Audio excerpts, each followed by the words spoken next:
की कथा आती है। मृग तृष्णा के कारण जड़ भरत जी एक बार मृग बने, अंते यामति सगति, और उसके बाद मृग योनि में ही उन्होंने संकल्प ले लिया कि इस बार तो मैं माया में फंस गया, लेकिन इस मृग योनि में नहीं फंसूंगा, क्योंकि एक जन्म मेरा बेकार हो गया।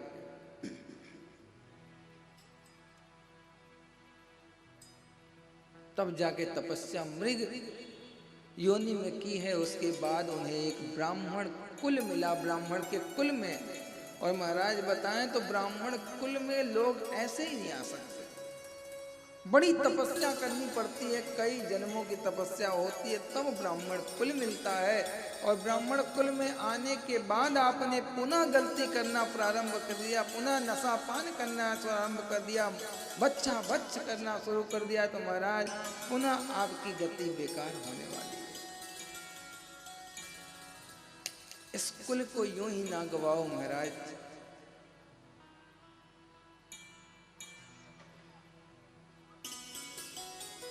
चारों वर्णों में सर्वश्रेष्ठ माना गया है ब्राह्मण कुल को महाराज। जिस प्रकार चारों आश्रमों में गृहस्थ को सबसे उत्तम माना गया, उसी प्रकार चारों वर्णों में ब्राह्मण वर्ण को सर्वश्रेष्ठ माना गया। तो इतने मुश्किल से योनि प्राप्त होती है, ये कुल प्राप्त होते हैं, लेकिन लोग प्रायः यूं ही गंवाए जा रहे हैं।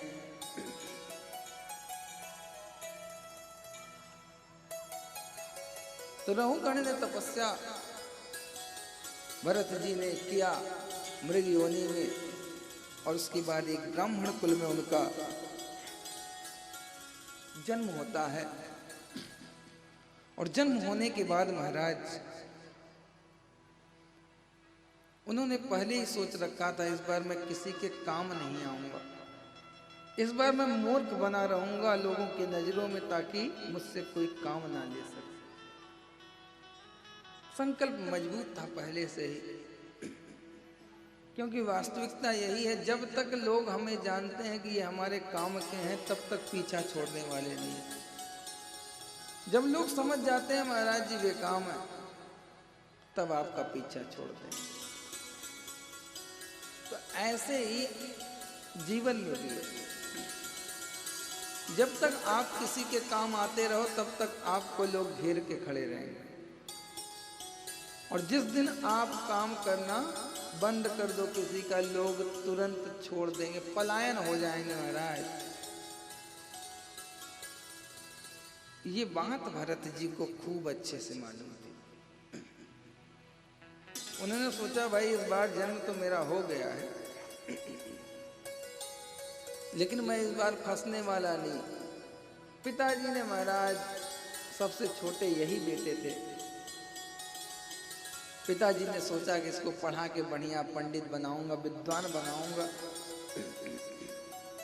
और बच्चे थे अपने काम काज में लग गए थे, बड़ी इच्छा थी उनकी।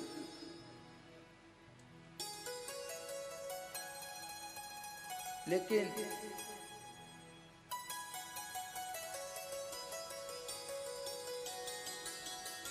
फिर उन्होंने कुछ सिखाना प्रारंभ किया।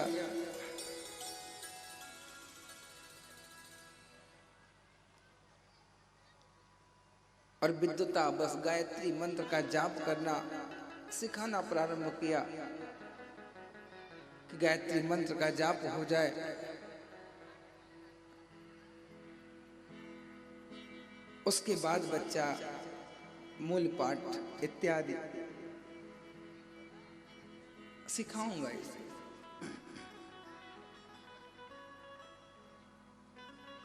तो बोले आओ बेटा, मैं चाहता हूं तुम्हें मैं विद्वान बनाऊं, आओ कुछ सिखाता हूं तुम। अब भरत जी ने सोचा पिताजी मुझे सीखना ही नहीं है, क्यों सिखाते हो, अपना भी टाइम खराब करोगे, मेरा भी टाइम। लेकिन ये बात मन में रखी, कहीं पिताजी सुन ना लें कि मैं जानबूझ के नहीं सीखना चाहता, तो मामला थोड़ा गड़बड़ हो जाएगा।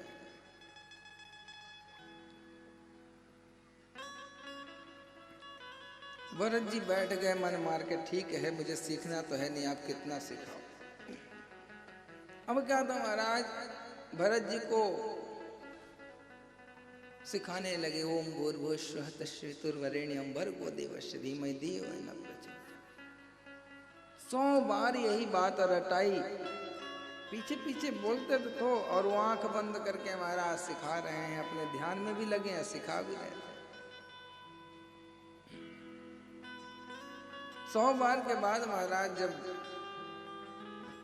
भरत जी को आंख खोल के देखी तो भरत जी महाराज बगल में एक चूहे का बिल था, भरत जी उधर मुंह करके देख रहे थे, चूहा बार बार अंदर बाहर जा रहा था। देखे तो महाराज बड़े क्रोध में है, कैसा मूर्ख बालक है, मैं इसको गायत्री मंत्र सिखाना चाहता हूँ, ये उधर देख रहा। बोले क्या देखता है? बोले पिताजी बस उसे ही देख रहा था। बोले मैं इतनी देर सिखाया, क्या सीखा बताओ? बोले पिताजी आपने क्या सिखाया? बोले मैंने इतनी बार बताया, अभी कुछ याद नहीं आया। बोले पिताजी मैं तो उधर देख रहा था। बोले क्या देखा उधर? बोले 100 बार चूहा गया, 100 बार आया। तुरंत महाराज सर पे हाथ रखा, अरे बाप मैंने इसको 100 बार इधर सिखाया तो 100 बार चूहा देखने में बिता दिया इसको। बड़े क्रोध में कहे जाओ तुम तो एकदम जड़ हो महाराज, तुम्हें कुछ सिखाया नहीं जा सकता। तभी से महाराज जड़ नाम रख दिया। अब तो मन ही मन बड़े प्रसन्न हो रहे हैं कि चलो कम से कम सर्टिफिकेट पिताजी से मिल गया। मूर्ख होने का, जड़ होने का एक सर्टिफिकेट मिल गया, और जो सर्टिफिकेट घर से मिल जाता है वो प्रमाणित भी हो जाता है महाराज। जो माता पिता ने सर्टिफिकेट दे दिया हो, यदि माता ने नाम बुलाना शुरू कर दिया टुल्लू, तो पूरे एरिया में टुल्लू ही टुल्लू बेचारे को बुलाएंगे, कितना भी अच्छा नाम है। तो कहने का मतलब जो घर से सर्टिफिकेट मिल जाता है वो प्रमाणित रहता है महाराज, जो कहीं फेल होने वाला नहीं। तो आज पिताजी ने प्रमाण दे दिया जड़ का। तो अब महाराज पहले भरत नाम था, अब हो गया उनका जड़ भरत। अब महाराज मन ही बड़े प्रसन्न थे, बोले आज के बाद तुम्हें सिखाना कुछ बेकार है, जाओ अपना काम करो। पंडित जी सोच रहे हैं क्या बताऊं, कितना मूर्ख बालक पैदा हो गया, और तो अपने काम काज में लगे हैं, लेकिन ये कैसे अपना जीवन चलाएगा, इसको कुछ नहीं मालूम। जड़ भरत तो सोच ही रहे महाराज मुझे जीवन चलाना कहाँ है, मेरा जीवन, सबका जीवन परमात्मा चलाता है, मैं क्या अपना जीवन चलाऊंगा। लेकिन ये बातें अंदर रखते हैं, पिता से बोलूंगा तो पिता चढ़ बैठे हैं। और महाराज कुछ दिनों बाद जड़ भरत के पिताजी का प्राणांत हो जाता है। जड़ भरत महाराज सब जानते थे, वो रोना नहीं चाहते थे, लेकिन जब देखे सभी भैया लोग रो रहे हैं, भाभियां रो रही हैं, तो झूठ मूठ का वो भी रोदन करने लगे, लेकिन रो नहीं रहे हैं, क्योंकि उन्हें पता है महाराज बड़े विद्वान हैं जड़ भरत जी, कई जन्मों का तपस्या उनके साथ है, इस कारण उनको सब पता है, कोई जाता आता नहीं, सब ऐसा ही।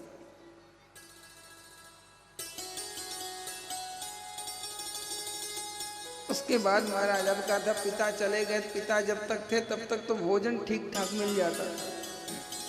अब पिताजी गए तो महाराज और जड़ भरत धीरे धीरे बड़े हो गए, और खाते खाते कुछ करना था नहीं, खाते खाते बड़े हट्टे कट्टे मोटे तगड़े हो गए। और महाराज पिताजी चले गए तो अब तो ये इनकी भी नवाबी चालू, बढ़िया चारपाई सामने लगी थी, उसी पे उतान होके महाराज लेटे रहते। जब भोजन आ जाता पा लेते, नहीं आता तो बोलते भी नहीं महाराज, बैरागी बन के बैठे। भाइयों को तो कष्ट नहीं होता था, लेकिन भाभियों को कष्ट हो गया। सबने कहा देखिए जी, आप लोग इतना काम करके लाते हो और हम इतने मेहनत से बनाते हैं, उसके बाद ये सिर्फ लेटे लेटे खाता है, न कुछ करता न धरता, इसको खिलाने से क्या फायदा, कुछ करवाइए तो इससे। भाई ने कहा अरे देवी, जड़ है वो, क्या करेगा, और कुछ भी करे ना करे अपना भाई तो है, उसकी हिस्सेदारी तो है।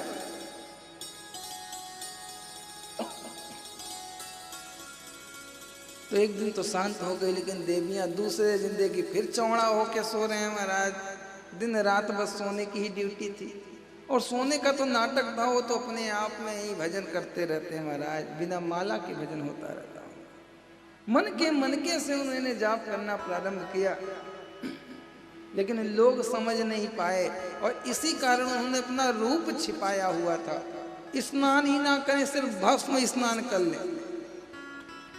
स्नान 6 प्रकार के बताए गए हैं, सिर्फ जल ऊपर डाल लेने से स्नान नहीं होता, 6 प्रकार के बताए गए महाराज। और आज जो शास्त्र सम्मत लोग हैं, जो जानते हैं, आज भी केरल तमिलनाडु साइड चले जाइए तो माताएं जब सुबह उठती हैं 4 बजे तो स्नान नहीं कर पाती जल के द्वारा, क्योंकि इतना ठंड है। तो उन्हें पता है, वो तुरंत जो है यज्ञ की भभूति लेती हैं और शिव का नाम लेके लगा लेती हैं, मस्तक पे ऐसे हल्का सा लगा रहता है उनके। बस भस्म मात्र लगाने से उनका भस्म स्नान होगा, मतलब पवित्र हो गई। अब सारा काम, बच्चों को टिफिन दिया, स्कूल भेजा, पति परमेश्वर को भेजा महाराज, सब काम किया। अब जब समय मिलेगा तब जल वाला भी स्नान कर लेंगे। तो सबसे सरल स्नान जो है वो भस्म स्नान है। जो लोग भी सुबह स्नान नहीं कर पाते हो महाराज, जो हवन होता है उसमें थोड़ी सी भस्म ले लें और घर पे रखें, सुबह उठने के बाद हल्का सा लगा लें, उसके बाद जब समय मिलेगा पूरे पवित्र हैं, कोई आपको अपवित्र नहीं कर सकता, कहीं भी जा आ सकते हैं, कुछ भी कर सकते हैं। ये बड़ा सरलता है और माताओं के लिए बड़ा कारगर है, इस बात को कोई काट भी नहीं सकता, क्योंकि ये शास्त्र प्रमाणित है। तो ये बात गांठ मार ले महाराज, ठंडी का समय है, ठंडी ज्यादा थोड़ी है, तो नहीं जल्दी स्नान हो पा रहा है, तो अपवित्र अवस्था में काम करने की आवश्यकता नहीं है, बस भस्म लगाएं थोड़ा सा।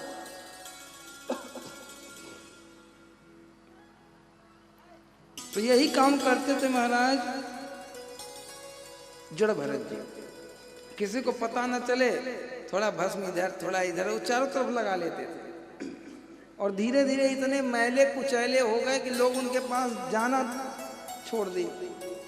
अब भोजन भी भाभियाँ रखें तो दूर से रखें महाराज, भागे फटाफट दैया मैया करते हुए, इस तरह से काला कलूटा हो गया भाई। और जानबूझ के मैले बने हैं महाराज, कम से कम लोग मुझसे दूरियां तो बनाएंगे, क्योंकि लोग तपस्या में बाधा है। और महाराज एक दिन तो थक ही गई, ज्यादा भोजन करने लगे। अब जड़ भरत अब जानते थे कि अगर मैं अपने से घर छोड़ता हूं तो भी पाप का अधिकारी होऊंगा, मुझे घर से निकाला जाए तभी कल्याण है। तो अब क्या था, एक दिन भोजन पाना शुरू किया महाराज, इतना भोजन कर गए, जितना रसोई में था सब कर गए, फिर और मांग रहे हैं। अब तो आज भाभी का पारा इतना हाई महाराज, तुरंत सब थाली वाली पटक दी और चूल्हा चौका सब इधर उधर, आज कुछ नहीं बनेगा, सब खत्म। इतना मेहनत करके मैं बनाती जाती हूँ, खाता जाता है, तो पता नहीं कहाँ खाता है। जड़ भरत जी समझी रहे थे बस मौका लग जाए, ये कह दे कि जाओ आप बाहर भाग जाओ। लेकिन भाइयों का भी डर बना था, सब कुछ किया, लेकिन ये नहीं कर पाए कि आप चले जाओ। भरत जी ने कहा कुछ और है, बोला नहीं सब खा गए, कुछ नहीं बचा है, कोई नहीं पाएगा आज। बच गए, ठीक है भाई, पानी पी के काम चला लेते हैं। पूरे घर का खाना खा गए महाराज, अभी पानी भी पीना बाकी है। गए महाराज, पानी भी खूब पी रहे हैं। भाभी ने सोचा आज इसको हो क्या गया है, ये आज इतना भोजन कैसे पाता है। लेकिन महाराज क्रोध भी बहुत है कि हो ना हो, इसको बिना निकलवाए मैं छोड़ूंगी नहीं। आए पति देव महाराज, आज खाना चूल्हा चौका सब ठंडा पड़ा है, बेचारे हाथ मुंह धुल के बैठे, थाली का इंतजार कर रहे हैं। अब थाली कौन लाए महाराज, जब थाली में कुछ हो तब न लाए। जब काफी देर हो गई, बोले भाई क्या बात है, अभी बना नहीं क्या? बोली बना नहीं, बना सब था महाराज, सब आपके भैया खा गए, ये पेटू राम। मैंने कहा सब खा गया, रोज तो खाता था, आज कैसे सब खा गया? बोले जाके उसी से पूछिए, देखिए कैसे चौड़े में पेट फुलाए लेटा हुआ है। ना कुछ पहनता है ना ओढ़ता है, बस जैसे मन करता है ऐसे दरवाजे पड़ा रहता है। भाई ने सोचा क्या हो गया, जड़ भरत गए। बोले जड़ भरत, बोले भैया क्या हुआ, आज इतना भोजन कैसे कर गया? भैया कई दिनों से मैं भूखा रहता था, आज विचार आया कि पेट भर ही लेता हूँ। बोले भाई और पहले बताना चाहिए था, भूखा रहते तो हम लोग कुछ उपाय करते। बोले भैया मैंने सोचा भाभी आपको डांटती है तो क्यों आपसे कहूँ, आप भी परेशान हो जाओगे, तो बिना कहे ही आज पा लिया। अब ये भी सोच रहे हैं भाई पा लिया, क्या बताऊं, भाई है क्या इससे कहूँ कि हम लोग भूखे काम करके आ रहे हैं। उसके बाद महाराज आए, बोले ठीक है भाई तुम लोग बनाए तो थे, नहीं पाए कोई बात नहीं। लेकिन जब गए तो उधर महाराज महारानी अलग मुंह फुलाए को भवन में बैठी हुई गए। बोले देवी क्या बात है? कोई बात नहीं, आज कुछ हल्का फुल्का बाल भोग करके सो जाए। बोल ही नहीं रही। बोले क्या हुआ भाई, बोलो तो। बोली या आज मैं रहूंगी घर पे या फिर आपके भाई जड़ भरत रहेंगे। अब लो महाराज, अब बेचारा भाई फंस गया बीच में, इधर कूदे तो कुआं और इधर कूदे तो खाई। अब किधर जाए, अब उसको समझ में नहीं आ रहा महाराज। उसने कहा देवी समझो आपका जाना भी उचित नहीं है और भाई का भी जाना उचित नहीं है, समाज में क्या प्रतिष्ठा रहेगी। बोली प्रतिष्ठा मैं नहीं जानती, आज आपको दोनों से एक पसंद करना, या मुझे या अपने भाई। अब बड़ी विडंबना देखा भाई बेचारा, सोचा कि ये भी जाती फिर भी अपनी नाक करती है, भाई जाता है तो भी करते। भाई ने कहा देखो आप यदि चाहती हो ये यहाँ नहीं रहे भाई तो ठीक है, इसको मैं खेत पे रख देता हूँ, खेत पे व्यवस्था इसकी कर देता हूँ, आ रहा है। तब जाके भाभियों के मन में थोड़ी सी सांत्वना हुई, कम से कम यहाँ से तो ये पेटू राम जाएगा और जितना भेजूंगी उतना ही पाएगा, बनाने से तो फुर्सत मिलेगी नहीं, पता चले आज पाया और रोज ऐसे शुरू कर दिया महाराज, तब तो खटिया खड़ी बिस्तरा को। आए सुबह, बोले जड़ भरत भैया हम लोग सोच रहे थे कि खेत पे आजकल बहुत नुकसान हो रहा है, तो आप भी यहाँ सोते ही रहते हो, पड़े रहते हो, वहीं ऐसे सोया करो। जड़ भरत ने कहा भैया ठीक है जैसा आप कहिए, ये तो जाना ही चाहते थे महाराज। सुबह ले गए महाराज खेत में जड़ भरत महाराज को और बीज छींट के उसकी जुताई बुआई करवा दी। बोले जड़ भरत भैया आपको लेटे लेटे एक काम भी करते रहना है। बोले क्या भैया करना है? बोले ये खेत जो अपना है चारों तरफ से ये देख रहे हो? बोले हाँ भैया देख रहा हूँ। बोले इसमें अगर चिड़िया वगैरह आए तो उनको थोड़ा सा उड़ा दे। बोले चिड़िया उड़ाना है? बोले हाँ भाई चिड़िया उड़ाओगे नहीं तो उपजा कैसे होगी, कैसे खेती होगी, क्या हम लोग खाएंगे? बोले ठीक है भैया उड़ा दे। अब क्या था महाराज, निश्चिंत हो गए कि जड़ भरत तो अब खेत में चिड़िया उगाएगा और अब उपजा भी बढ़िया होगा और पत्नी भी खुश, जड़ भरत भी खुश महाराज। आज तो एक तीर से कई निशाने कर लिया उसने, और ये भी बड़ा मस्त प्रसन्न कि चलो कम से कम पत्नी को भी खुश रख रहा हूँ, भाई को, और उपजा भी बन जाएगा।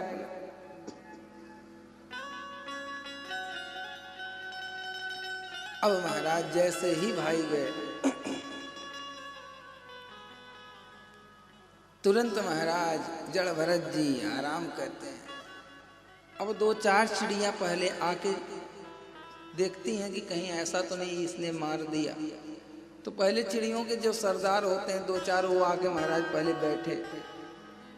और पक्षी भी बड़े चालाक होते हैं, वो जानते हैं कौन मारेगा कौन मुझे प्रेम करेगा। प्रेम जो करता हो तो उसके आसपास आ जाते हैं, लेकिन जो मारने वाला होता है वो समझ जाते हैं महाराज, उड़ जाते हैं। जड़ भरत जी निर्द्वंद होकर लेटे हैं महाराज, देख रहे हैं चिड़िया आ रही है। और जब महाराज चिड़िया आई, जब चुगना शुरू की एक दो, तो जड़ भरत को देख रही, जड़ भरत मारने वाले स्थिति में नहीं दिख रहे हैं, ये तो प्रेम वाले दिख रहे हैं। अब क्या था महाराज, चिड़िया पहले 2 आई, उसके बाद देखा कि थोड़ा माहौल ठीक है, मारने वाले नहीं है भक्ते, तो 2-4 और आ गई। जब देखा कि अब भी नहीं मारने वाले, तो अब क्या था महाराज, जड़ भरत जी ने देखा चिड़ियों को चुनते हुए, तो उनको बड़ा आनंद आया। उन्होंने कहा हमारे भाई कितने मूर्ख हैं, इन चिड़ियों से प्रेम नहीं करते, इनको मारने की बात करते हैं। कितनी अच्छी लग रही है चिड़िया, छोटी वाली, वो लाल कलर वाली कितनी प्यारी लगती है, इनसे तो प्रेम करना चाहिए, इनको क्यों मारे। अब भाई तो कह के गया है महाराज चिड़ियों को भगाना है, और ये चिड़िया से प्रेम कर रहे हैं। उसके बाद उनको लगा हो, तब तक बगल में दिखी जो चिड़ी उधर बैठी थी, देखे उसमें से ओहो ये तोतिया कलर वाली तो बहुत अच्छी लग रही है। उन्होंने कहा आओ आओ। अब जब देखा चिड़ियाओं ने कि ये बुला रहा है महाराज, अब क्या था, सारी चिड़िया अगल बगल की जो और खेतों में थी वो भी आ गई महाराज, आओ आओ कर रहे हैं, आओ आओ। अरे महाराज कौन उनको भगाने को कहो तो बुला रहे हैं चिड़ियों को, आमंत्रण कर रहे हैं।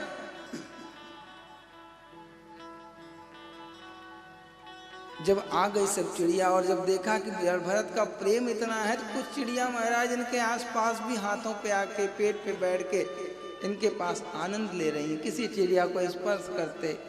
बोले देखो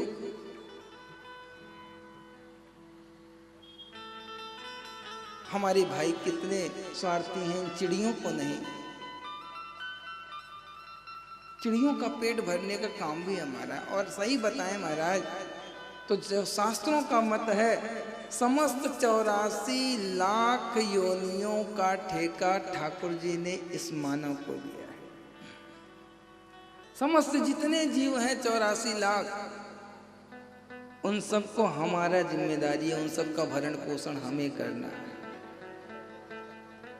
लेकिन हम आप अपने भरण पोषण में इतने परेशान हो गए, इतने व्याकुल हो गए हैं कि 2-4 को कमाना तो बड़ी दूर की बात है। लेकिन 84 का जीवन हम ही लोगों से चलना है, और चलता भी है। कहीं जानबूझ के चला जाता है, कहीं अनजाने में जाता है, लेकिन जाता तो है। तो उन्होंने कहा महाराज हम क्यों रोके, राम जी की चिड़िया और राम जी के खेत। जड़ भरत कहते हैं राम जी की चिड़िया राम जी के खेत, अरे खाओ खाओ रे चिड़िया भरे भरे पे, राम जी की चिड़िया राम जी को खेत, खाओ रे चिड़िया भर भर पेट। हाँ राम जी की चिड़िया राम जी के खेत, राम जी की चिड़िया राम जी को खेत, खाओ खाओ रे चिड़िया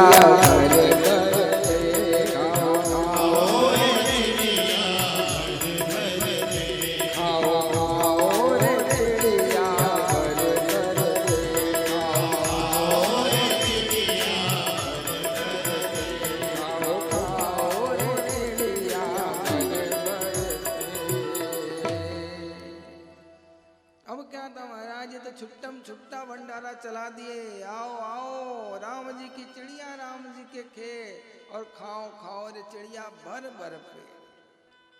थोड़ा मोड़ा नहीं खाना है, पूरा भर के पेट खाओ, जितना खा सकती हो महाराज।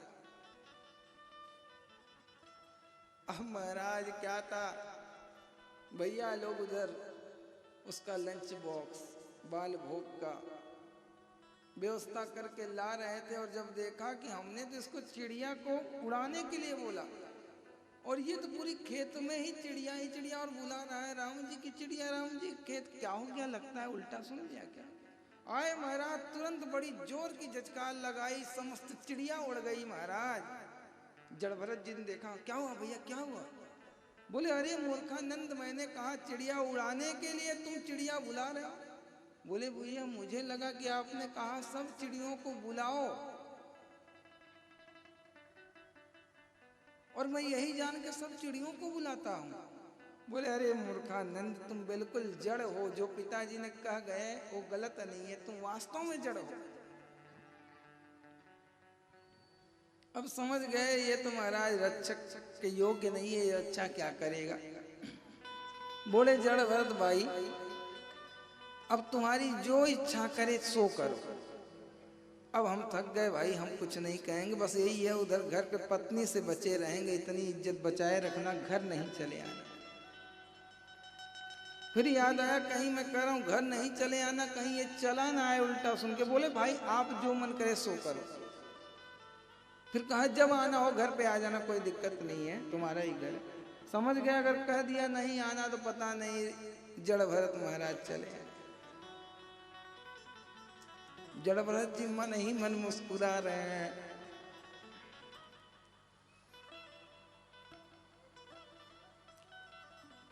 और महाराज जड़ भरत जी कभी झूठ नहीं बोलते, लेकिन आज उन्होंने झूठ बोला। क्यों?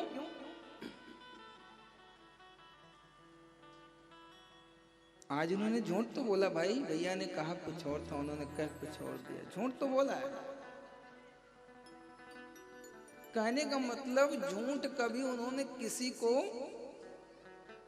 परेशान करने के लिए नहीं बोला। जो शास्त्र कुछ जगह निर्धारित कर दिया कि यहां आप झूठ बोल सकते हो, हम लोग बस इतना जानते हैं झूठ बोलना पाप है। महाराज कुछ जगह ऐसे भी शास्त्र ने दिए हैं भाई, बिना झूठ के भी कहीं कहीं काम नहीं चलने वाला। कह दिया स्त्री चुनर्म विवाहे च वित्यर्थे प्राण संकटे। राजा बलि को शुक्राचार्य ने बताया था ये बात। महाराज कुछ जगह उनसे कहा गया कि आप अपनी बात से मुकर जाओ। बोले नहीं नहीं मैं तो नहीं झूठ बोल सकता। तब बताया अरे कुछ जगह झूठ बोलने से महाराज पाप नहीं लगता है। कहाँ कहाँ? धर्म की रक्षा के लिए ये क्या कर रहे थे जड़ भरत जी? धर्म की रक्षा, यानी जो हमारा ठेका है 84 लाख योनियों का भरण पोषण का, ये धर्म का ही तो काम है। धर्म करने में यदि कहीं झूठ बोलना पड़े तो बोल सकते हो, वहां पाप नहीं लगना। किसी कन्या का पाणी ग्रहण संस्कार करने जा रहे हो तो झूठ बोल सकते हो, पाप नहीं लगेगा।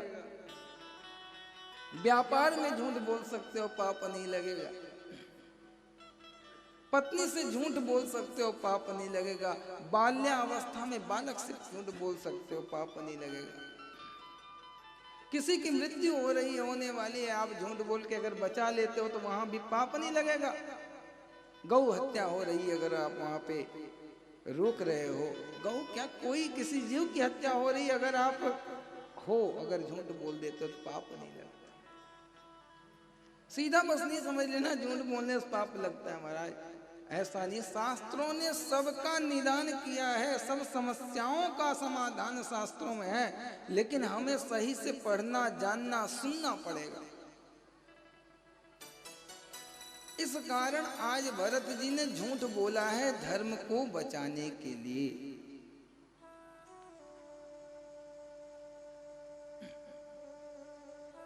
जड़ भरत महाराज जी बैठे, अब तो भैया चले गए महाराज।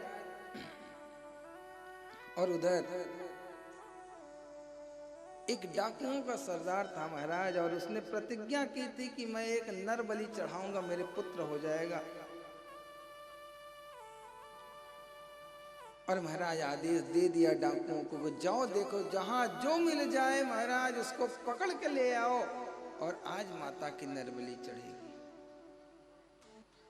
गए महाराज, और जड़ भरत जी मोटे हिस्टे कट्टे महाराज दिख गए। पहले दिखे तो बोले भाई इसे ही पकड़ा जाए, ये तो मजबूत भी दिख रहा है, हिष्ट पुष्ट दिख रहा है, माता प्रसन्न हो जाएगी। आए, बोले भाई हमारे डाकुओं के सरदार ने बुलाया है, चलना होगा। आज बिना किसी रोक टोक के महाराज, बिना किसी रुकावट के बोले ठीक है भाई चलो, क्योंकि उन्हें परमात्मा पे विश्वास है, अपने ऊपर। हम लोग कहते तो हैं कि सीताराम सीताराम सीताराम कहिए, जाहि विधि राखे राम ताहि विधि रहिए। जहां ले चलोगे वहीं हम चलेंगे, जहां नाथ रख दोगे वहीं हम रहेंगे। खूब गाते हैं, लेकिन महाराज अंतरात्मा से नहीं।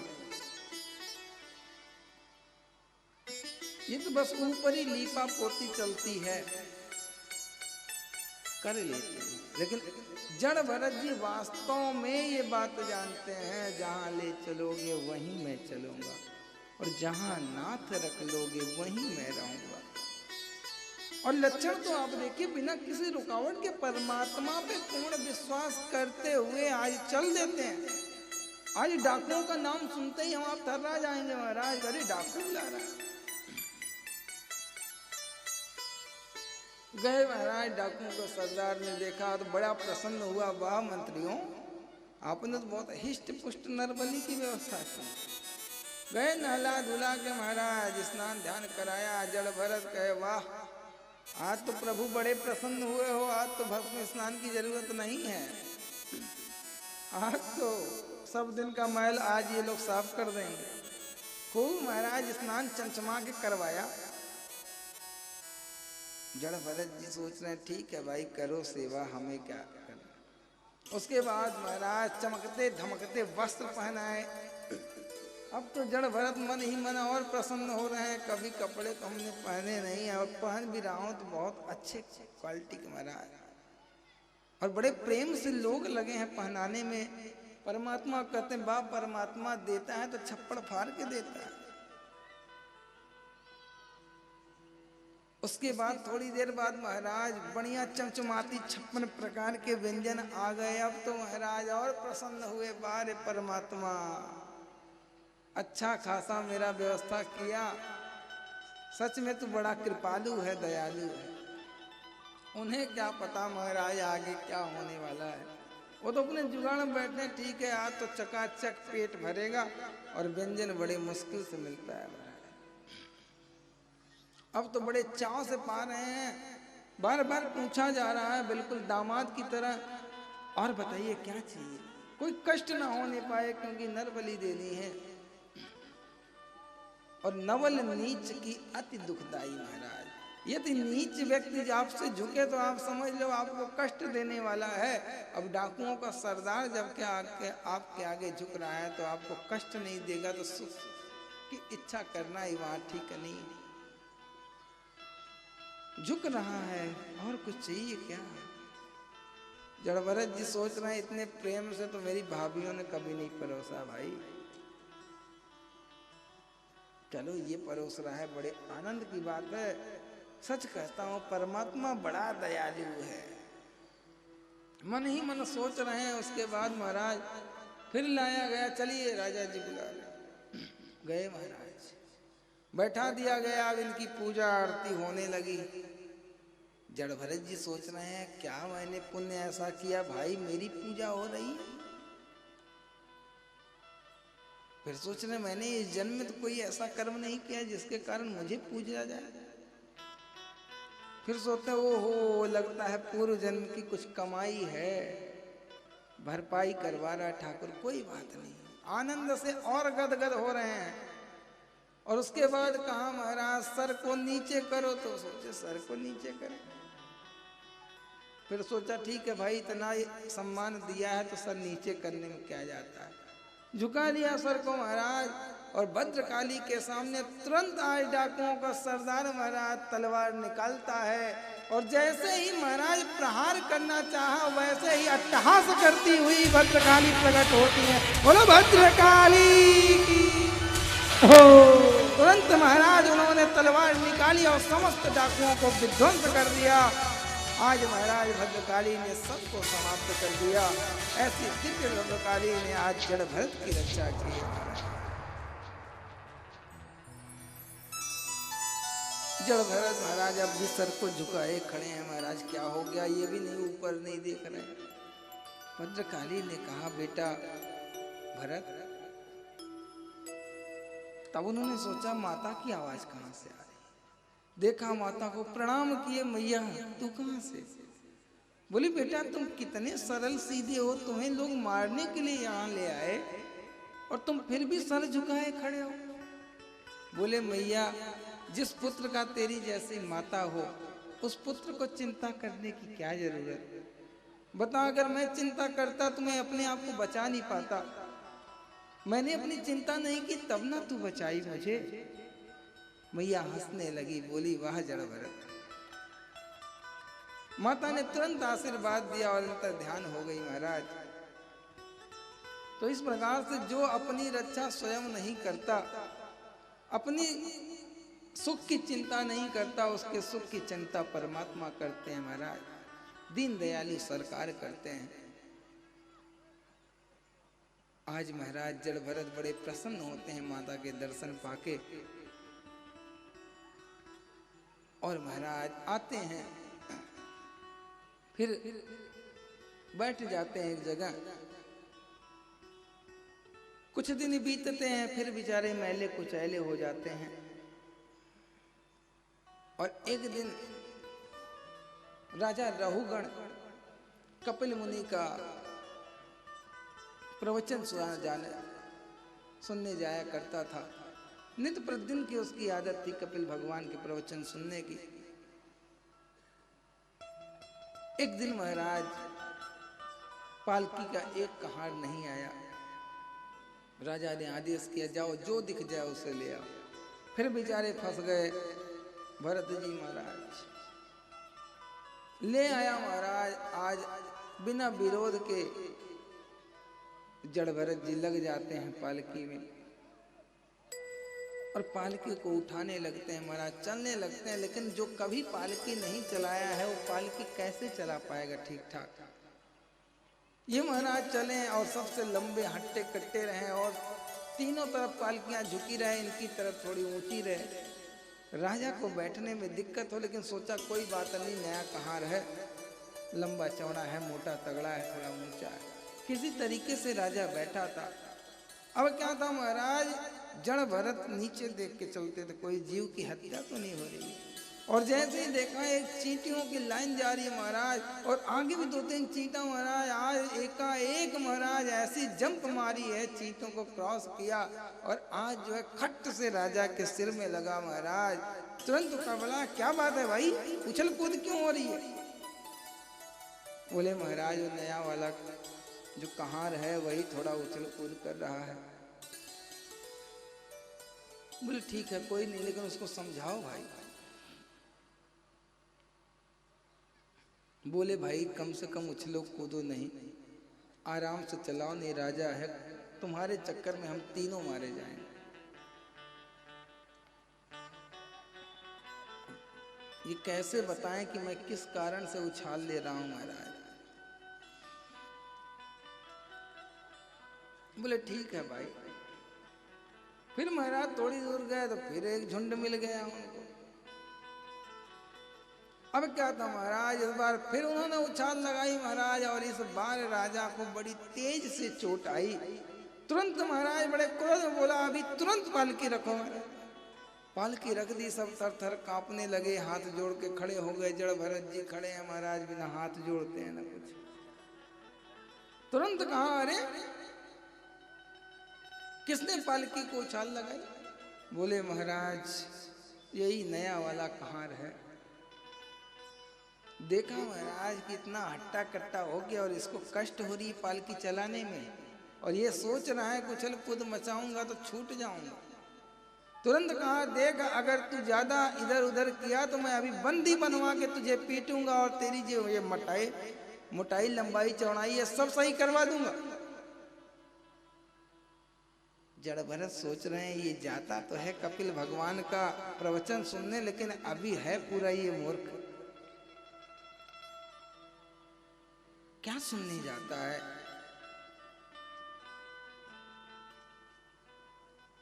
जड़ भरत जी ने सोचा, यदि आज मैं नहीं बोला, अब तक तो मैं कभी नहीं बोला था, यदि आज भी नहीं बोला तो आज संतों की निंदा हो जाएगी, क्योंकि ये संत का प्रवचन सुनने जाता है लेकिन इसके अंदर गुण नहीं है। तो आज बड़े क्रोध में उन्होंने कहा, अरे राजा तू किसे मारने की बात करता है? जिधर तू मानना चाहता है वो तो एक चिन्मयी आत्मा है।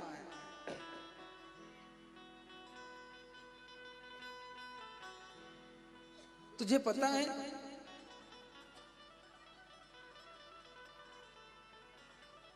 तो मुझे मारेगा। बड़ी धिक्कार लगाई, बताया महाराज ये पंच भौतिक शरीर, तीनों शरीर का वर्णन कर दिया, सूक्ष्म शरीर, स्थूल शरीर, कारण शरीर का महाराज, सब आत्मा का आज समस्त वेदों का सार आज गिनाने लगे। जड़ भरत जी महाराज देखते ही, बातें सुनते ही रहुगण दंग रह गया महाराज। तुरंत पैरों को पकड़ा, प्रभु मुझे क्षमा करें, मुझे समझने में भूल हो गई, और प्रभु देखिए मुझे साफ नहीं दीजिएगा, क्योंकि मुझे शिव जी के त्रिशूल से भी उतना डर नहीं लगता, इंद्र के शासन से भी उतना डर नहीं लगता, ब्रह्मा जी के श्राप से भी उतना डर नहीं लगता जितना मुझे ब्राह्मणों के श्राप से डर लगता है। मुझे क्षमा कीजिएगा, मैं समझ नहीं पाया। बोले हाँ मैं हूं ब्राह्मण, बता। बोले प्रभु मुझसे बड़ी गलती हो गई। आज महाराज देखो संत भी क्रोध करते हैं, लेकिन क्रोध क्यों करते हैं? लोग कहते हैं, कुछ लोग सिखाने लगते हैं जो छोटा ज्ञान लेके बैठे हैं, वो अरे संतों का ये लक्षण नहीं है क्रोध करना, बड़े प्रेम से भाषण देने लगते हैं। कभी अगर संत कोई क्रोधित हो जाता है तो कहते हैं ये संतों के लक्षण नहीं है। कभी कभार भाई संतों के लक्षण क्या है क्या नहीं है आपको क्या पता। देश काल परिस्थिति ये तीन चीजें पहले आती हैं, उसके बाद शास्त्र वेद पुराण उपनिषद ग्रंथ सब आते हैं। यदि शास्त्र अनुमति देता है, यदि किसी का हित हो जाता है संत के क्रोध से, तो उस क्रोध को संत को करना चाहिए। अगर संत क्रोध नहीं करा वहां तो वो खुद धर्म का पालन नहीं करता। आज यदि रहुगण को नहीं डांट फटकार लगाई होती, नहीं क्रोधित होते, तो आज अधर्म हो जाता। इस कारण आज क्रोध किया। इसके लिए यदि किसी के हित के लिए क्रोध कर रहा है संत, तो ये महाराज संत के लक्षण होने ही चाहिए।